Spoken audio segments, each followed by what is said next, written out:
Myself, I think it's good for them, us taking them like that. They're the better off for it, sir. I'm not quite sure I understand that part, Mr. Slater. One thing, there's Christianity, sir. We're bringing them to a Christian land. It's got to be better for them than that heathen Allah they got with them now. The majority of West Africans lived in relative plenty to the rest of Africa. They never wanted for much and lived off the land. If they wanted food, they hunted and gathered.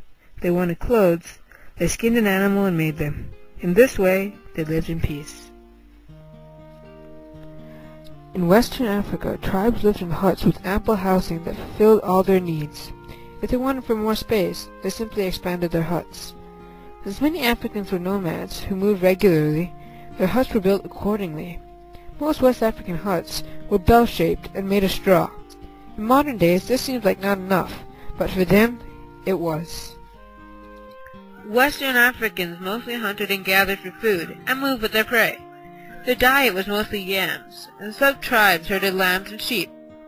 As a dessert, they had kola nuts, which are sort of like tobacco and highly addictive. Occasionally, tribes would have access to farms. They traded meat for milk and other dairy goods there.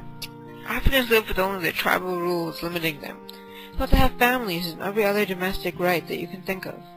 They're allowed to dance and sing and make merry. Basically, they're allowed to act like regular humans. Millions of Africans were transported to the New World during the height of the slave trade. What awaited them there was horrific. They were forced to live in slum-like huts, packed like sardines. Of course, the standard of living was different on different plantations, but for the most part, they lived in squalor. The Africans were transported to a place that was completely different to their normal surroundings. Since slave owners wanted to maximize profits, they spent as little as possible on housing for the slaves. Mostly, there were huts made out of wood that had no windows. The slaves were packed in that tiny space like sardines. Slaves had to work all day, and they were only given meager rations. Sometimes the food was rotten. It was almost always stale. And yet, slaves survived. To drink, they were given water. Often, the water was rancid or infected with bacteria.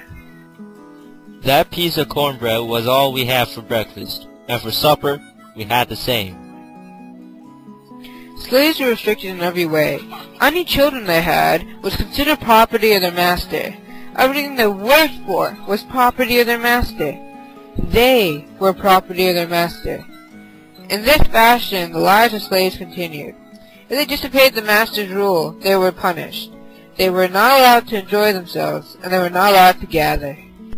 And even after all this, some slave owners still have the audacity to say things like, "I reckon it's better for them," or "It's good for them being here in this Christian land." Well, the truth is, the evidence is there. The sad thing is, this still happens today. All over the world, slavery is still a big issue. For example, in Pakistan, little children are being enslaved to make carpets for the consumers in America.